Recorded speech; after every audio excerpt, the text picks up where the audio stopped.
Welcome to the Learning Cosmos podcast.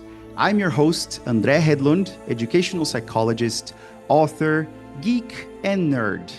This show brings you science and learning through conversations with stellar people from different fields. Put on your spacesuits and hold tight. Our voyage into the learner's universe begins now.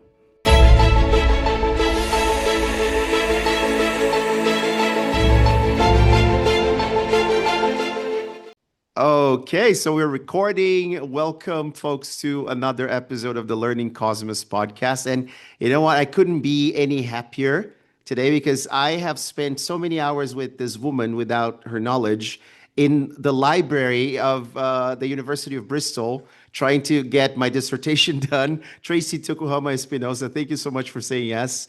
Oh, thank you. That's what a kind introduction. That's very nice. Yeah, I actually have evidence, since we're going to talk about science. This is your book, right? Oh, Making yeah. classrooms better. And you Oh, can look at that. see, It's all dog-eared. Yeah, there you go. yeah, so that was me, and I actually used this more recently in a study group with the Mind Brain Education SIG here in Brazil. Oh, wonderful. So basically, we wanted to discuss some of the amazing ideas you introduced, and not only introduced, right? You brought from other fields and other work. So please, Tracey, let me ask you I think the most provoking question, why science and what is the importance of science? And especially nowadays, because people are attacking science, right? So what can you tell us Well, about science? I love that question, but I'm actually going to flip that around. I would say an Yeah. answer would be to think of I wouldn't typically think of myself, oh, you're a scientist, but I Yeah. would think of myself as, do you recall this book, The Scientist in the Crib, that was by Oh. Gopnik and Meltzoff and I think it was and Patricia Cull. Oh, yeah. Um, but they talked about the innate natural curiosity of children and how kids are really, newborns, scientists in the crib, how they basically approach the world. Well, I would consider myself to be more that kind of a science that sort of comes from this natural base. But I couldn't agree with you more about the real problems of having, science be under attack, which is a real shame because I think if we take the word out, because I think for some reason science being or having science has become charged, or it's almost like an attack on what people might naturally know, which is what I'd like to turn that around and say it's just evidence or lack of evidence. And that's True. what I think if we stick towards that, I mean, if you don't try to debate people about, the science of climate change or the science of whatever, but you're rather talking about, well, this is the evidence we have. And Yeah. actually, there's far less evidence for the other thing that you're arguing for. And so if we just are looking at things in the balance of evidence, no evidence, I think that might be a little bit cleaner way to have hard conversations these days Yeah. around science. Yeah. And that's interesting. I'm glad you mentioned that because I think we're having a lot of hard conversations about education nowadays. What we should be doing in class, how students should be studying, and things like that. Yesterday, I had a very interesting chat with a participant in this congress I was. And so, can you tell us a little bit about the mind-brain education science and why it is important to look at evidence when we are teaching, when we are implementing policy as well, because I feel like we've been replicating things without really checking what's out there in terms of evidence. Yeah. So, what is the I think importance? Yeah. we have I think the biggest challenge we have right now is quantity versus quality, and it's the Yeah. way that technology kind of overwhelms good teaching practice. I think there's a lot of good teachers who know deep down inside what works, what doesn't work, but then all of a sudden they hear of this trend or something that's going on, or just because it's got a fancy label or it's well Yeah. marketed, it ends up on their plates. And so just stepping back one point, mind-brain education science or mind-brain health and education, mental health and well-being sort of being added on there. That began with the International Mind-Brain Education Society in 2007 when they began launching things. But it really has a longer and older history, probably at least a dozen years before that, the conversations were going on around the world about we really need to get together and have a more transdisciplinary look at how humans learn best, and therefore, how should we teach to take advantage of how that learning takes place. And that's really, boomed all over the world. You see that with the special interest groups like your own. There's Yeah. other groups that are going on, UNESCO groups. There's groups like GSOLAN, the Global Science of Learning Network. There's lots of groups that are now sort of picking up on this, even though Yeah. it's, been around 30 years in the making. It's finally now becoming a bit more mainstream. And some programs, for example, the Deans for Impact in the United States have a consortium of teacher colleges that say, yes, we're going to include the learning sciences in this because teachers need to know how brains work. That's the organ Of of their course. Yeah. existence, so they should really understand that. And so um, all of this is sort of now becoming a bit more mainstream, but definitely most teachers to date still don't get enough information about the brain. And so these days, when we talk about teacher training, before, like let's say before the 80s, it was really okay. If you just knew your subject, you could be a great teacher because Yeah. you knew more than everybody else. But now everybody knows a lot of other things. So we realized that just knowing your stuff didn't make you a good teacher. So then we decided, okay, you need to know your content and you need to have, pedagogical attributes or understand strategies or activities. And so that pedagogical angle came in. But in the early 2000s, we also added technology. So there was a whole movement for Yeah. TPAC and trying to help teachers leverage technology.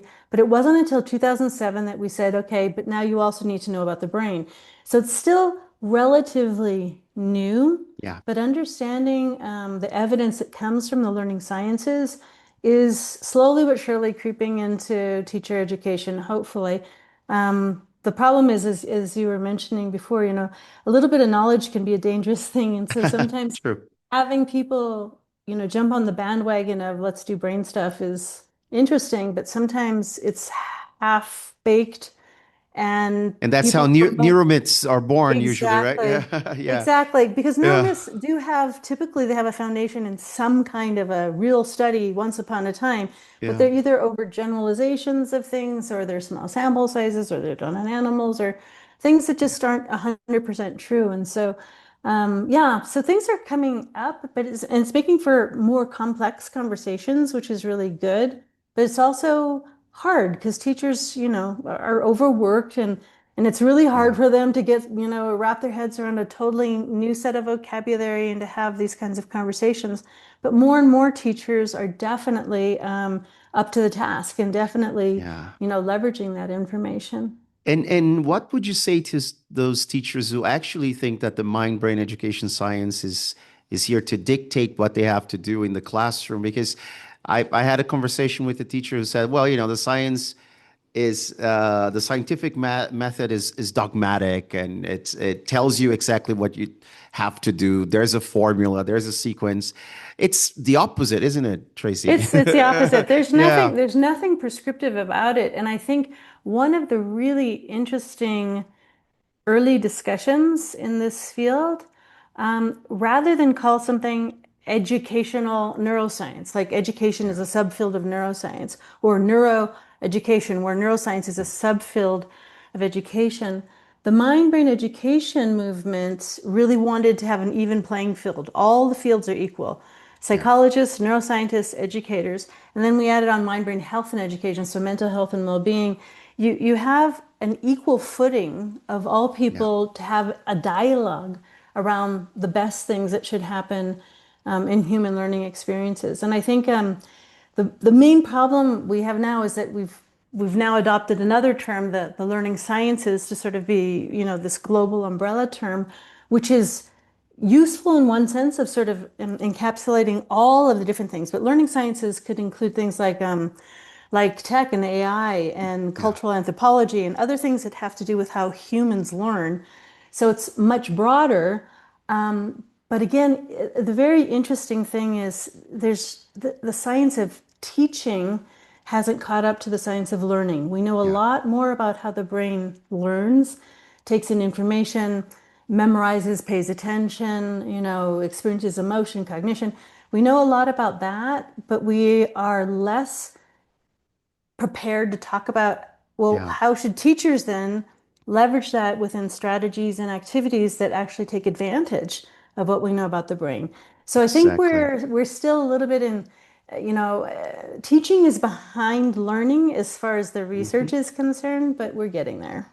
That's amazing. I agree with you. And I wonder if that's how you got into MB in the first place, as a teacher who wanted to know how to teach better, more effectively, how learning happens, or can you tell me a little bit about that? How did you get into that field in the first place? Initially, I was just absolutely curious by, why it is that under different conditions, different interventions were successful or not. And Yeah, this was from, I'd worked with, pre-literacy 4-year-olds all the way up to university students and looked all across the board and always saw such great human variability in outcomes. And the big question mark for me, and I'd worked in the richest countries in the world, like Japan and Switzerland, where we lived for a yeah, while, or the poorest countries in the world, like here in Ecuador and Peru, and working in the Philippines and other spaces, and trying to figure out there's a humanness to learning, but there's also this hmm, huge cultural blanket that all that's wrapped in, and on top of that are all of these hundreds of other variables mainly related to things like poverty and access and equity, that had a big impact on whether or not things would work or not. And the best idea that I thought to tackle that is that yeah, no single field by itself, and especially education all alone, was not resolving this. And so the smarter attempts were when you had multi or transdisciplinary approaches, where yeah, you try to have perspective taking from neuroscience and psychology and mental health and well-being and education and all of when you gathered those all of those different ways of thinking, you were bound to find a better solution because you could find more evidence in multiple spaces. For exactly. example, we think that we know. I mean, there's a lot of great research that shows that kids with growth mindsets tend to do better just because they just believe in themselves. But that was based on, Carol Dweck's idea of plasticity. She Yeah, just took, so she was using ideas from different learning sciences that would complement this general theory she had, which has now sort of borne itself out. But I think the huge piece to me was trying to figure out where were the standards. So I was trying to ask, is mind, brain, and education the sum of, the rigidity of standards of research in neuroscience plus psychology plus education, or is it this intersection space? But I was trying to do that and saw the benefits of working with others. yeah, So I only worked around Delphi panels, which were a uh-huh. lot of people a lot smarter than me. I said, I wrote to all these guys and said, would you help me figure this out? And, here are some statements that come out about the mind, the brain, and education, and what evidence is there for that. So not only did the Delphi panel, did they have to agree or disagree, they had to provide evidence. Yeah, And in doing that, I built up this huge body of evidence that said this is really good stuff to share with teachers and this is not exactly. good stuff to share with teachers. And so it was sort of this longer look of trying to see where the standards were in this new and emerging field, but also trying to establish, is there such a thing as best practice based on the learning Hmm. sciences that teachers could actually adopt? And so that's sort of where most of my focus remains, Yeah. today, is to try to see how do you get the word out about the good stuff and how do you get them to drop the bad stuff? And an old president of IMBIS, Daniel Ansary, not old in age, but old as Yeah, sure. he was one of the first presidents. Yeah. He made a point of saying, you can figure out all the good information you want, but until teachers get rid of the neural myths, Yeah. unless they clear the stage first, no matter how much you tell them the good stuff, it will not matter. No matter how much you Yeah. tell them you don't, men and women's brains aren't that different in potential and all these different things, or Yeah. no matter how much you tell them facts, if they're still hanging on to things mythical beliefs about the brain, Yeah. right and left brain or learning style stuff or things about men and women or whatever. If they're still hanging on to that, it's very hard. They can't construct this better information on top of anything because they don't have a Yeah. foundation. And so he said, let's get rid of the neural myths first, which is why I wrote that book on neural myths, trying to get that Yeah. rid of that first before you jump to, trying to say what should happen in classrooms.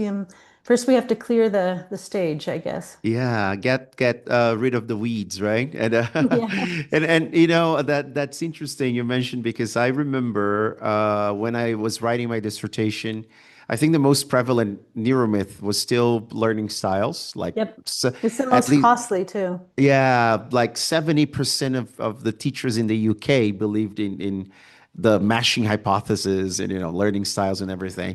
And I wonder, even when we present people with evidence, they tend not to embrace, the new. So what's going on there? Is there a Oh, more that's effective way to help them? Yeah. oh yeah, definitely. It's really well, when you tell somebody sorry, learning styles don't exist. And they've, since fourth Yeah. grade, they've been thinking, oh, I'm a visual learner. And they thought that about themselves. The Yeah. minute you try to put logic in front of them, it really doesn't matter because the emotion is so strong because that's their identity. They Yeah. identify with that. So it's basically, I'm telling you, you're not who you think you are, which is Yeah. which is what, throws a big monkey wrench into the way people think. I just finished a wonderful, fun book. It was called What Do Kids Want to Know About Their Own Brains? And it came out Ah, just last summer. And it was about, it was a year-long study that we did in 25 different countries of just asking kids, what do they want to know about their own brains? And when I explained this to Paul Howard Jones, who was at Bristol with you, and then yeah. also Janet Dubinsky, we were at a conference at the Wellcome Center in London, and I said, this is so strange that the questions the kids ask, when I answer them, the teachers get so excited because the Yeah. teachers don't know the answers either. And Yeah. that's when we came up with this idea that there's a theory of brain. Kids Yeah. ask a lot of questions when they're little, and by the time they're 8 or 9, they realize they're not getting any answers. And so they just settled into the way they think they learn Yeah. because nobody explains their Yeah. brain to them. And so what's so interesting about myths and why they're so hard to get rid of is that if you have lived since you're 8 or 9 years old, just presuming, and there's also a ton of research, which is so sad, that kids have Yeah. already decided if they're good at math or I'm a good Yeah. writer or a bad writer. They already decide that by second grade, right? So Wow. they've locked themselves into this is how my brain works or doesn't. Yeah. This is who I am.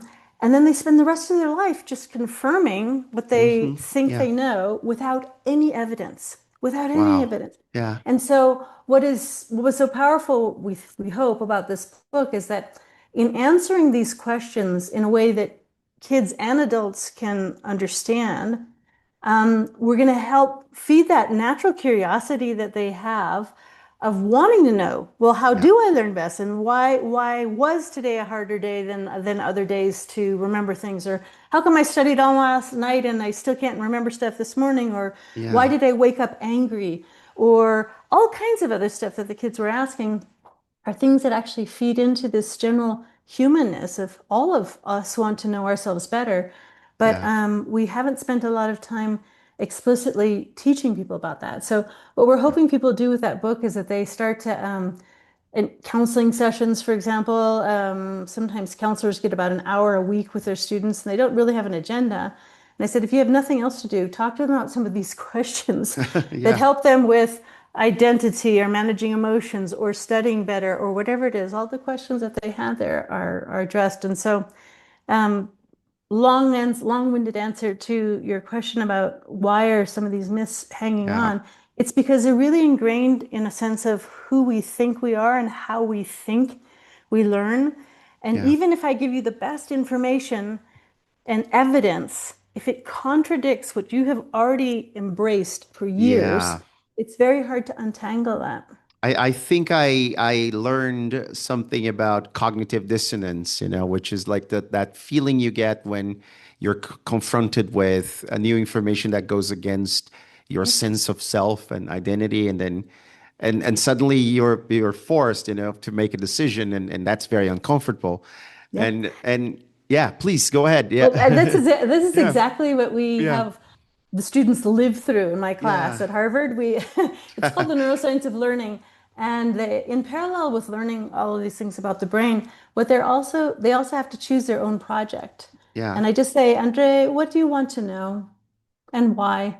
Yeah. And it's really hard for people to answer that very simple question. It's like anything at the intersection of neuroscience, psychology, mental health, and well-being and education, ask any question. So you get some questions wanting to know about trauma and epigenetics, or you get other people wanting to Mm. know how does ChatGPT affect a new literacy brain, or you get other people who are looking at questions that have to do with, math skills and whether or not schematic understanding of number symbol systems matter. I mean, you can ask anything in my class, but the Yeah. problem is the point is not doing the project. It's not ending up with a beautiful paper. And we do end up with a lot of beautiful papers, like 4 or 5 of them get published every year. So we know they're Yeah. good, high quality things and they're very unique research questions.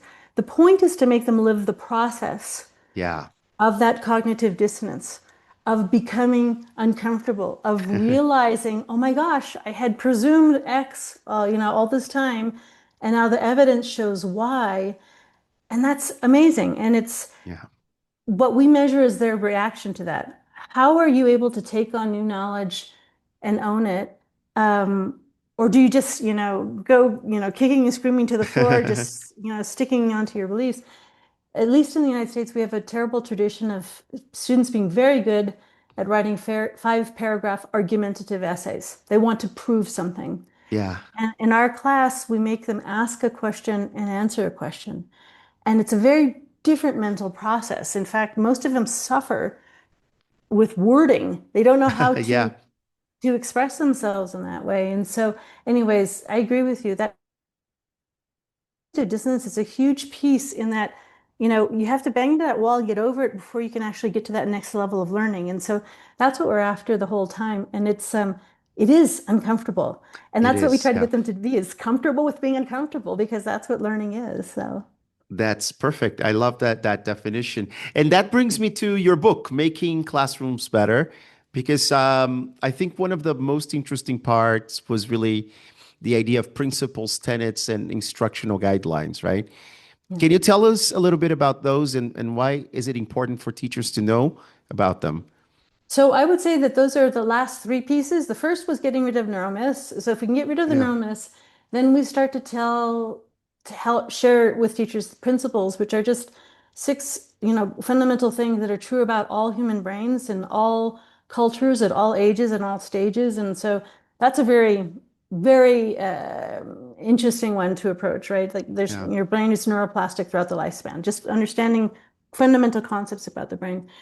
Then we move on to tenets, which are a lot harder because while they are true, and there's no truth in science, right? There's just Yeah. evidence or lack of evidence, but Yeah. they're true, but there's a huge range of human variability. Like both you and I know that sleep and dreaming are important for consolidating memory and for learning. But how much sleep you need and how much sleep I need can vary drastically, right? Or we know things like motivation are important for Yeah. learning. But what motivates you doesn't necessarily motivate me, right? And so Exactly. those things, tenants, those 21 tenants are really important as well, but you really have to know your students to be able to apply them because if you don't know them, how are you going to know what motivates them, right? And so understanding those tenants is very important. If you've gotten rid of the myths, if you know the principles and you know the tenants, then you can talk about putting all that into context and get Yeah. it coming up with instructional guidelines. And instructional guidelines, what do you do with this information? So in that book, there's 50 things that we can explain. This is why, here's the neuroscience or here's the learning sciences behind why these interventions work. And that's helpful, but it still doesn't, it's when your first question was whether or not, these are people telling us what to do. Yeah. It's actually Dictating what not. teachers should do, right? Yeah, Yeah. it's actually not Yeah. because you Yeah. can't, we can say, here's a buffet Yeah. And now you as the teacher have to decide what that balanced, meal looks like. Yeah. And all of that is based fundamentally on backward design or understanding by design. What is your objective? How are you going to measure it? Okay, now decide what is that instructional intervention going to be. So once you know what your objective is, it can Yeah. help whittle away at what should be the focus of what you do in class. Perfect. And can you give us a concrete example of one instructional guideline that because I feel like when we're talking about attention, well, all brains need attention to learn, but what makes me want to pay attention might be very different from what makes you want to pay attention. So how do we make sure we grab everyone's attention? Is there Well, anything? Yeah. well, Can there's we only even make sure that we can do that? You Yeah. actually really can't. Well, Yeah. number one, we hope that teachers will understand different attention systems and Yeah. how they work. But one fundamental guideline, excuse me, is that you cannot not pay attention when you are the center of attention, which is why certain teaching interventions, for example, the Socratic method, are extremely successful because it bounces the focus back onto you. Yeah.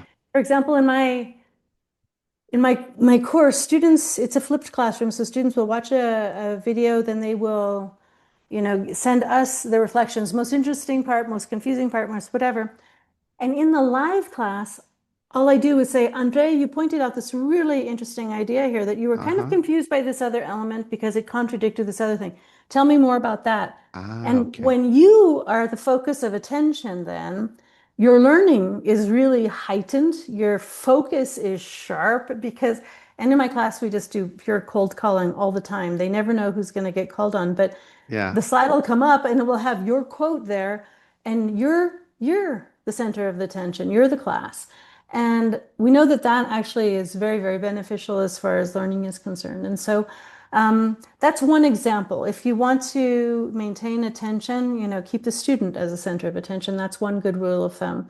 Not always the case. Explicit instruction is often needed, but Yeah. there are many cases where it's definitely beneficial to keep that in the back of your mind that students should be in the forefront. Yeah, so you mentioned explicit instruction, and I had a conversation with Carl Hendrick a couple of weeks ago, and I think one of the things that really it's a question actually that came from a lot of teachers is that what about prior knowledge and cognitive load, right? So if you are guiding your students so that they can discover something on their own or you're helping them discover something, what if they don't have that prior knowledge and then they have to get all that novel information Yeah, into their working memory? So that can create cognitive overload, right? sure. So and one of the principles of MB is that you connect new information to old, right? So can you tell hmm us a little bit about this process and how important it So is? Yeah. another new vocabulary word that might be really beneficial to use here is Yeah. the concept of neuroconstructivism. Okay, Yeah. so constructivism exists. Constructivism is how individuals build their own knowledge base off of their prior experiences, right? Yeah. Neuroconstructivism is just this is Seros's work and Westman and Anita Carmela Smith. They spend a lot of time looking at how neural networks actually provide that scaffolding upon which you can build these higher order concepts, right? Yeah. And one of the most interesting things is that just really proves and shows why triggering prior experience is important because if you're learning a new concept in a total vacuum, you have nothing, no scaffolding, nothing upon Yeah. which to build that. But if you can hook it to something you already know, like concretely, if you know how to do addition, I can teach you how to do subtraction in about 10 steps. Really Yeah. easy Yeah. because I leverage what you already know and I look at the similar numerical symbols plus Yeah. the non-numerical symbols, and I can ask you to compare and contrast what's going on here. 1 plus 2 is 3. 3 minus 2 is 1. What do you see that looks the same, different? You have Yeah. something upon which to build that. But if you don't have the prior knowledge, you won't be doing well. So the key idea in neuroconstructivist design is that teachers, and this is also the key to universal design for learning, right? You need to know Yeah. the Yeah. range, you need to know the range of your learners and the range of your resources. And this is what my lowest, struggling student's going to need, and this is what my high flyer is going to need. And now have I created the opportunity, the resources that all of them are going to get what they need. So I can recommend, I can let them both know, in class on Monday, we're Yeah. going to be doing this concept. This concept is built off of this, that, and the other thing. If you feel that you don't know these, prerequisite knowledge concepts, Yeah. here's some exercises for you to do before you come to the live class. And so this is another thing about universal design is that what do we do as a group is something that the whole group can do. What you do for homework, you Yeah. differentiate the homework based on filling in those prerequisite gaps, right? And so Perfect. that takes just knowing your students well enough to be able to make that plan. But it is definitely possible. But I don't think that many teachers, this is why Universal Design for Learning has been around for several years, but very few programs or schools are instituting it because it's work. It's a lot of work. You need to know your students. You Exactly. need to know your resources. You need to Yeah. plan, and you need to understand neuroconstructivism. And I think that that's something that is becoming a part of teacher knowledge. It's not there yet, but it's getting there. Yeah, perfect. And okay, I was going to ask you something different, but since you mentioned, are you concerned at all with AI and ChatGPT? Because it feels like students are not constructing their knowledge. They're giving Good. ChatGPT a prompt and Yep. not really even sometimes not even reading, to be very honest. So they're not really building those synapses in their brain. They're not building the prior knowledge. And what are the effects of that? They're not learning. That this is detrimental, right? So Yeah, what can you and tell us about that? Yeah. you've nailed it on the head. Exactly that. When you talk about neuroconstructivist design and this continual scaffolding of lower or earlier order concepts upon higher order concepts, the key point here, and we just finished Yeah. another book. It's called Writing, Thinking in the Brain, which I hope you get a chance to look at. If you go to thinkwriteactivities.com, you'll see the Yeah. entire concept laid out there. We were able to document 15 stages of thinking that are these invisible parts of writing. What Okay. happens behind the scenes, what's going on in your Yeah. head. And so here we are in school. The only thing we give a grade to is that final product, that paper they turn in. Yeah. Whereas what we should really be celebrating is the process, is the Ah, development of the thinking process. Thinking is writing and writing is thinking. Writing is perhaps the highest form of thinking, but we don't ever give it that weight in schools. that's So true. to try to make that invisible thinking behind the writing more visible, we've created a series of different activities or demonstrations in which you can actually see how the student is building together those pieces before that writing piece comes out. So you're In my making class, thinking visible. In a absolutely, way. Yeah, exactly. Making exactly. thinking visible. Yeah, Yeah, yeah, Richard. yeah. Yeah, Churchill. We definitely are leaning into their beautiful model of saying that there's so Yeah. many things that we don't celebrate in schools because we can't see them, Yeah. and we don't have the vocabulary to talk about them. Now we've given teachers these different types of thinking, being able to reflect or even mind wander or doing research or Uh-huh. mapping and connecting. Those are different neural networks in your brain. And so trying to help them understand how students need to toggle between different levels of thinking before they can actually produce something written Yeah. is a huge piece of this. When we describe this to teachers, and there's a little chapter in there about ChatGPT in the book, Uh-huh. Yeah. that when we rely on building these blocks of thinking that come through rehearsing that process, what we're doing by using ChatGPT is we're pulling the scaffolding out from underneath that thinking process. Yeah. And the problem we have in schools is that if schools continue to only give a grade or celebrate the final product, Yeah. there's no incentive for students to do anything except plug it into ChatGPT because they want the high Exactly. grade. Yeah. But if we are prizing, if we were, or are we celebrating, we're saying this is what really matters, how you think, how you develop your thinking, then they are motivated to actually produce something that's a much different thing, even if it's just their own. In my class at Harvard, we do a baseline writing activity, a compass activity, talk about Yeah. making thinking visible. We just Yeah. do a compass activity. What do you need? What are the steps you're going to take? What are you excited about? What are you worried about?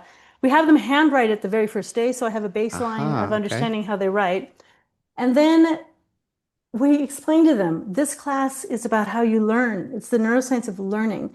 If you're going to just plug stuff in the chat GPT, what are you doing here? Because you're just wasting your Yeah. money because you're not Yeah. getting the benefit of going through that hard process of doing that research, of learning how to write and think in order to get to that higher level cognition. And so Yeah. um, we have had, I think every teacher's had cases where you have students that have used it. And I've had two different reactions. One is either they fall on your feet and cry and say, yes, I panicked. I didn't have any time. I just, Sure. and the other ones who just sort of throw their nose in the air and they say, and so what? I mean, Yeah. I used it. So what? That's the tool. Those are the tools of the day.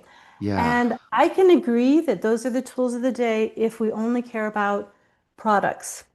Yeah. But if we care about having people who know how to think, we've really got to limit the use of those tools. Yeah. And I let my students there's a policy in my syllabus. You can use it as a sparring partner. You can get some Of other course. ideas. Yeah. You can build up keywords. You Yeah. may never use this to write, never, No. because it's just cheating yourself out of development. Exactly. And that's the thing. You mentioned, there's a process. It's not easy. It's hard. It's meant to be hard. And I was talking to Carl Hendrick and Paul Howard Jones, and everybody talked about Robert Bjork's desirable difficulties, right? And I think Mhm. there's a narrative nowadays that people kind of bought that we have to make learning easy for students. It's not really like that, right, Tracy? Can you Not at tell us all. about that? So desirable difficulties, it means, you need to make that cognitive effort for you to learn. Otherwise, you're not learning properly, at least, But right? it's at two different levels, right? One Yeah. is that and we've always, this is exactly the whole concept of, Vygotsky's, concept that you get students to do something just a little bit harder than they can Oh, do by yeah. The themselves. zone of proximal development, right? Exactly. You're Yeah. just pushing them a little bit higher. So at one level, what you're doing is you're creating that support system. So desirable difficulties, meaning that it's something that is both wanted by Yeah. both the learner and it's not painful. So there's Yeah. another one of the tenets that we have, right? That humans love challenge and we Yeah. hate to be threatened. So, but what's a challenge and what's a threat? When Yeah. is it stopping challenging, it starts being threatening to an individual. So desirable is at that second level, right? The other one is I think his name is Kapoor. There's another fellow who talks about failing fast Oh, and yes. basically, Yeah. basically structuring lessons around getting people to hit that wall fast and then have to get over it. And so Yeah. I think that's another, I think those things are all definitely beneficial. Learning is not easy. If you knew everything, you wouldn't, you would never Right? struggle. I think the Yeah. hardest thing that or things that we don't spend enough time doing in classrooms is helping students really just enjoy the struggle, Yeah. enjoy, it is, it's hard, but and then celebrate at the end. What It's we don't fulfilling do is when you, celebrate. We do yeah, when you not get, celebrate. yeah, that's so true. I think, I tend to look at learning as something that is incredibly fulfilling because you get to the end of a process with, more knowledge or skills or, having accomplished something. And I don't see why people are trying to facilitate things for students. I think there's a lot of pressure coming from parents and families and society in general. But I think everything we're doing is actually going against what the MBE science tells us, right? So Well, to it's a just certain extent, I learning. think that Yeah. what you don't want things to be painful for painful sake, right? You don't need to Yeah. suffer for no reason. But you do need, I think the one of the really interesting conversations you can have around that is that we became super, super sensitive post-COVID to mental health and its role. How Yeah. does cognition and emotion play into each other? And I think we took it to a kind of an extreme where we made this presumption that, okay, we now realize emotions and cognition can't be separated, that they're, Yeah. two sides of the same coin, that we have Yeah. to, that schools actually have to play a role in social emotional learning, in sense of Yeah. belonging, and all these other things. And so we realized, at least in the States, we found about 1 million kids just stopped going to school during COVID and they never went back. Yeah. And a big piece of that was they didn't feel like they belonged there. This Yeah. is not their space. And so those huge lessons that we took from COVID pushed us into this new thinking of, oh no, we have to make sure that they're all comfortable before we do the learning, and it was missing the point. It definitely, we have to create learning environments that are welcoming, that people have a sense of belonging, and that they feel like they're Yeah. contributing to something. They're part of a bigger whole. That's definitely important. But it doesn't mean making the learning easy. Um, Exactly. Yeah. and giving people challenges, pushing people. This is a lot of the research on gifted students. What a shame. And we spend a lot of time focusing on students with special needs who might be behind, Yeah. but gifted kids are ignored just as much or, That's true. or Yeah. are out of our Sometimes even planning. more. Yeah. Yeah, and it's Yeah. we have to sort of think, what is it that this person needs to thrive? Yeah. Part of it, you'll get me on a rant if we start talking about evaluation, but Yeah. I have a very different evaluation scheme in my class where the student is only evaluated against themselves. There is Yeah. no curve or whatever. It's how they grow. So it's Yeah. mainly they watch a video at the beginning. It's called grading and growth. If you guys are willing to stretch yourselves, you've got an A in this class.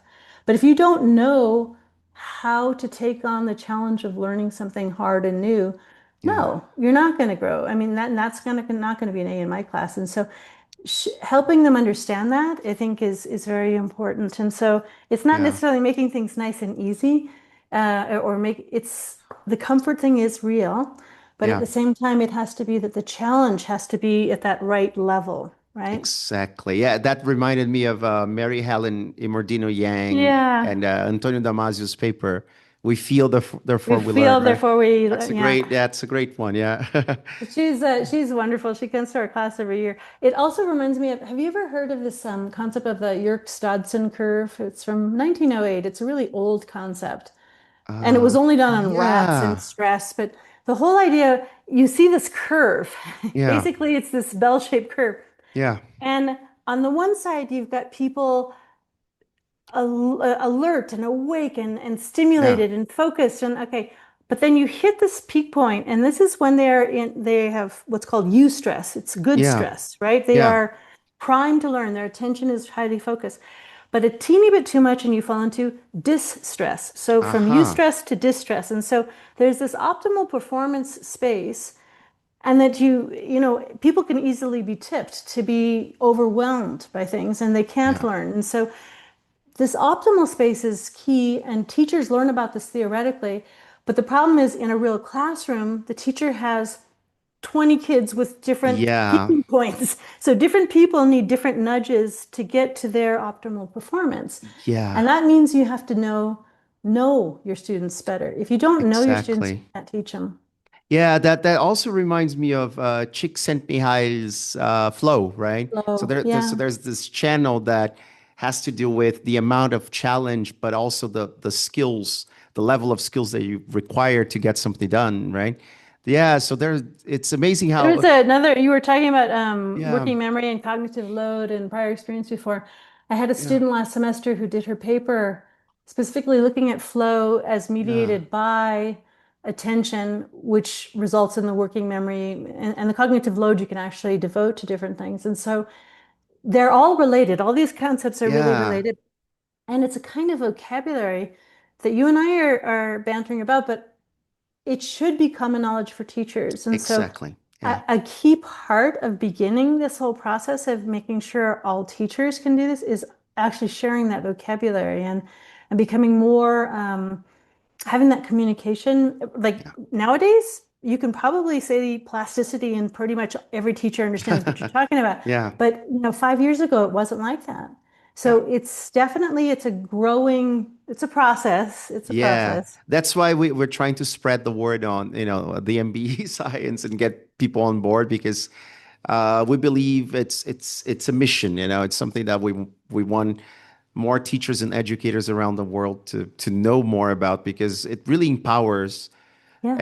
everyone in education. Even, I constantly visit schools. I talk to families, they don't know exactly how their kids can learn best. And I think there's so much pressure coming from them that actually makes everything more complicated, create kind of, toxic contexts, environments, and if they just understood how things could be better, right? And that brings me because, I don't want to keep you here. I could be here all day with you, Tracy, but that brings me to your other Oh, book, yeah. Five Yeah. Pillars, yeah, because I think it did such an amazing job here with, categorizing the different ways that the mind works, right? And then can you tell us about the five pillars very briefly and why does instruction or why should instruction and teaching be aligned with those pillars? Well, it was a very interesting case. The government of Costa Rica had asked us for some support. They said, it's crazy that we have about 17% of our first graders are failing. And I said, like, how can you Yeah. fail first grade? And they said, well, they're not Yeah. getting something in kindergarten in early math exposure or pre-literacy. And what could that be? And they said, so we'd like you to do a big literature review. So we did about 1,000 papers, about 450, I think it was math and 650 or 550 in language or vice versa. I can't remember. Reviewed Yeah. everything in neuroscience that had been on children because there's very few things from 0 to 8. And when I was stacking these things around the house, trying to figure out and read all these papers, they fell into five neat categories. Yeah. Everything was either about how the brain processes symbols, understands patterns, decides that there's order, sees relationships, or divides into categories. Every single study could Yeah. fall into that. And so that led to this concept of the five pillars of the mind and realizing that when the teachers were struggling with math and language, we have become very precise in saying this is a domain specific area. Your brain doesn't do that. Your brain says, where are the Yeah. patterns? Where are the where, Yeah. where's the symbols? And so the neural processing, for example, of letters and numbers and non-symbolic letters or non-numerical symbols like Yeah. equal signs or plus signs or something, your brain is pretty much lumping a bunch of those things together. It's not saying this is math and this is Yeah. language. And so it dawned on me, wouldn't it be better or easier or at least lowest hanging fruit of applying this knowledge is to just remind teachers to explicitly call out, well, what are the symbols in this math problem? Okay, but what patterns do you see between this Uh-huh. addition and this subtraction thing? Or, well, how could you categorize these things? And if you think about it, this is exactly what we ask doctoral students to do, right? Yeah. Compare and Yeah. contrast. One of these things is not like the other. Like we're trying to get them to put things into categories. It's identical. And so we realized after mapping 0 to 8-year-old that that was true. We could extend that unto infinity. I mean, basically all learning can be divided into those five things. Isn't that cool? Yeah, that's amazing. I mean, you're doing such amazing work. Keep it up, okay? We're all That's, benefiting from it. Yeah. And that's sweet. and as I remember, so when I read this book, I really thought because there are some illustrations that are actually quite educational, let's say. And I think one of the things that came to my mind, and I really wanted you to comment, is that sometimes we try to frame things into neat models, like, and then pyramids, for example, and frameworks and things like that. And it's usually a lot messier, right, Tracy? So, but I think it's just a way for us to write stuff, right? That try Yeah. to systematize things. So can you tell us a little bit about that? Does that make I any think sense? that, Yeah. Yeah. no, I agree with you. And I Yeah. think, you need to embrace the complexity of things, Yeah. but it's definitely, again, remember we were talking about vocabulary and communicating with teachers and stuff like that. Um, all of this all of the complexity needs to be there eventually, but what you don't want to do is talking about prior knowledge. When teachers certainly, when they grasp the neural myths, let's move on to the principles. When they get the principles, let's go to the tenets. When they get the tenets, let's talk about, Yeah. instructional intervention. And then let's talk about human variability and individualization and personalization. So how is it that we can sort of build up on this knowledge? And I think one of the most beautiful things that came out of that five pillars of the mind, if you compare that with neuroconstructivism, radical Yeah. neuroconstructivism, what you get is a more precise way of intervening. So Yeah. when a kid is stuck on something, it's not like, oh, he has a language problem or he has a math problem. You can actually dig in and you can say, well, is it within the symbols or is it within relationships or is it, where can we figure this out? Because diagnosis is half the cure. If you have a good diagnosis, your Yeah. intervention is going to be strong.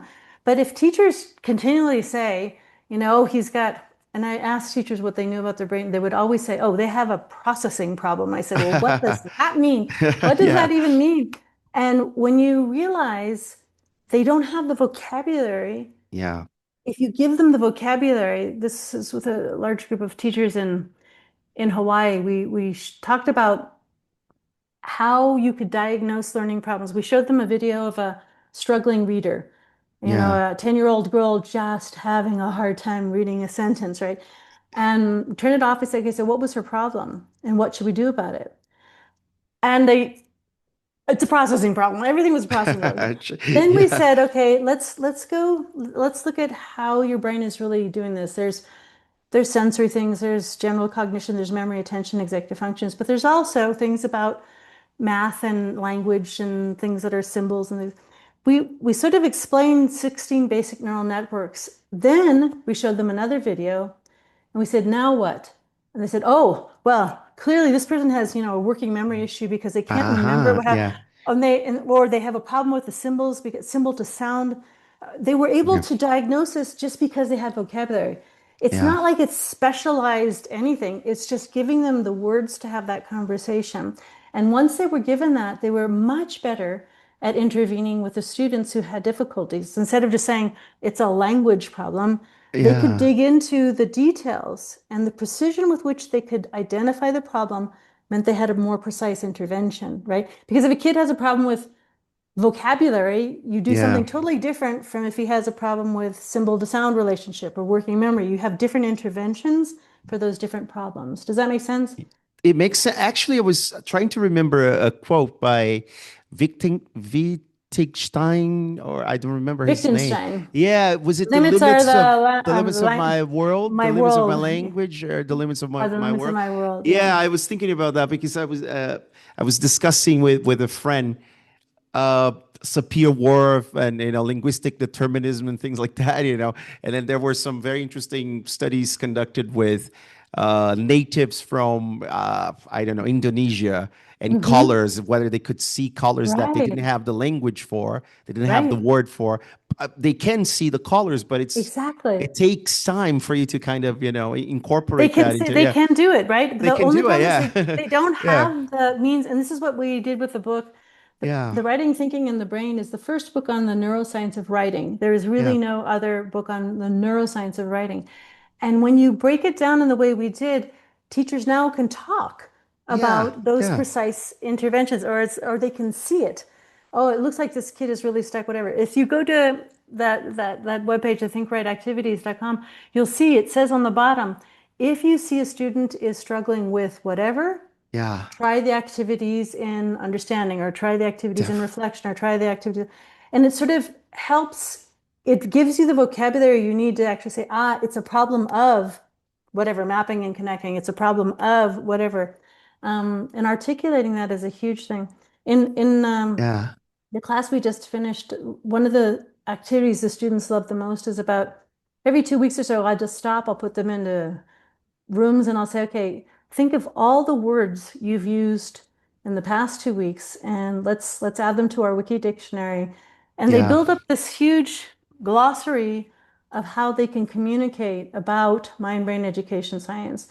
And being able to do that just it's freedom because they yeah. have the knowledge, they just don't have the words to be able to talk about Ex- it. And that's we're moving toward the end of this amazing episode, but that's related to how often people are reading nowadays. I mean, people are not reading as much. That's very concerning, right, Tracy? I mean, Oh yeah. one of the things that, especially here in Brazil, it was kind of shocking to look at some of the statistics that came out about illiterate adults and the number of readers in the country. So actually, for the first time, we have more people who claim they don't read anything than the other way around. So that's very concerning. Oh yeah. And extensive reading has been shown to actually help build vocabulary and even empathy and things like that, because you're living through the life of a protagonist, a different person. So can you tell us about that? Is that concerning at all? It's hugely concerning. Yeah. Yes. Mainly because, okay, so there's several mantras that you could throw into this whole conversation. But one is that your Yeah. brain adapts to what it does most. Okay. Your Yeah. brain adapts to what it does most. And if you simply get out of the habit of reading, it's harder to pick up a book and Yeah. read, right? Yeah. But if you're reading thousands of pages a week, just because that's your norm, it gets easier and easier and easier. Your brain adapts to what it does most, just because that's the norm of the brain. Yeah. The key problem with lowering the reading rate and the real difficulty we have in the States at least is that we call literacy the study of reading and writing. But about Mhm. 80% of the research is on reading. It's not on writing. Yeah. And writing is a higher and more complex skill set than reading is, It believe it or not. is. Yeah. But reading improves writing and writing improves reading. So when you Yeah. write about something you've read, you improve both reading and writing and comprehension. And so Yeah. getting kids to take notes or write things down is a huge part of this. It's a part of the learning process. But getting out of the habit of reading is a real scary thing. We've only been readers as human beings for like 200 years. So this is it's like not presumed that everybody Yeah. reads. We've only done that for, 150, 60 years. So it's not a natural thing for the brain to do anyways. But copping out and not doing it, it just Yeah. closes off access to the world or worlds. Nowadays, with all these great tools, it doesn't matter what language something is written in. Google Translate will translate the entire thing Yeah.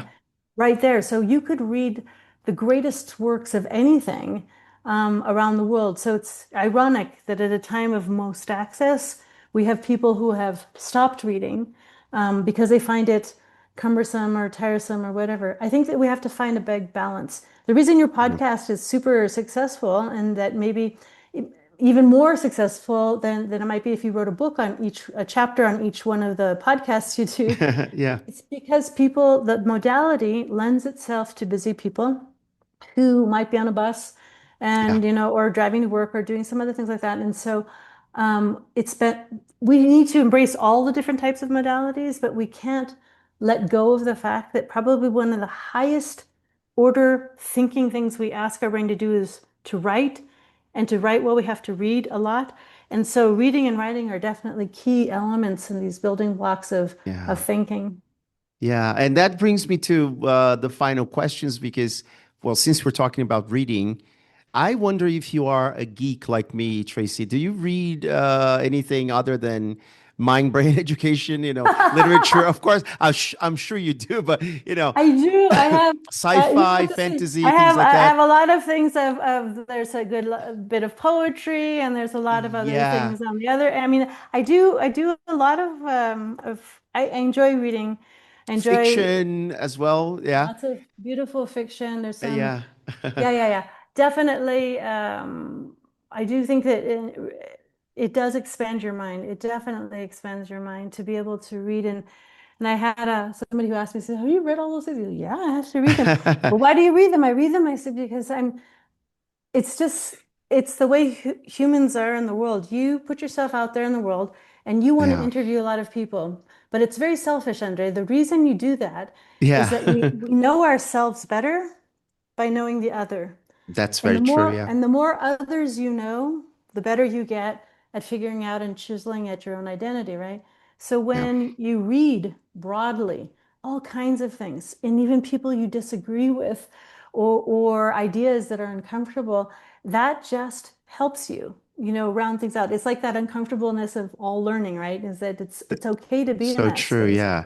Yeah. Yeah, as you grow. A couple of weeks ago, I just finished a Dracula, Bram Stoker, like Oh, it's a classic. And, I remember reading probably an edited version, like an abridged version when I was a teenager. But then I got the original and I finally read it. And I think it's phenomenal. It's great. But we're always reading about neuroscience and psychology and education that I don't know. I feel like that's a message I think oh you are yeah. on board.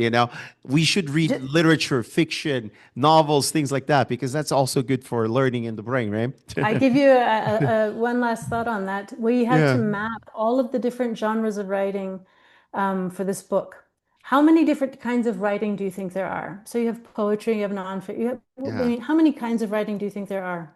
I have no idea. I'd say more than 10, you know? There are more than 200 genres of Oh, writing. wow. And if Yes. one of those genres is poetry, Yeah. there's more than 200 kinds of poetry. But anyways, Yeah. the point is that in school, we typically are exposed to argumentative essays, expository Yeah. essays. We don't see the broad range of Yeah. writing, of human writing, and how beautiful and eloquent things can be. And so it definitely expands your mind to stretch yourself and get out of that comfort zone of just reading one kind of journal or another. Or self-help books, a lot of people are just reading self-help books. Yeah. Yeah, yeah, Well, yeah. Tracy, thank you so much for everything. Do you have one final message to the listeners about mind-brain education? Why I'd should say people, you I know, would, there's yeah, a, it's at the bottom of my email. It yeah. says, if you dare to teach, you should never stop learning. Aha. Paulo That's, Freire, our that's educator, tough. said something very Yes, similar. Yes, yes. yeah. It's a good one. It's a That's good one. Hang a, on to that yeah, and keep growing every single day. I think it's a matter of, growth little by little, as opposed to saying, I'm going to make one big stamp on the world, but it's that have you grown at the end of each day, can you say, satisfied with that, I actually, grew in some way or another. So yeah. yeah. Amazing. Well, thank you so much. It was such a wonderful conversation, Tracy. Oh, it's my pleasure. Thank you very much, Yeah. Andre. Good luck with everything. Well, and you folks stay tuned for the next episodes of the Learning Cosmos podcast. I'll be back.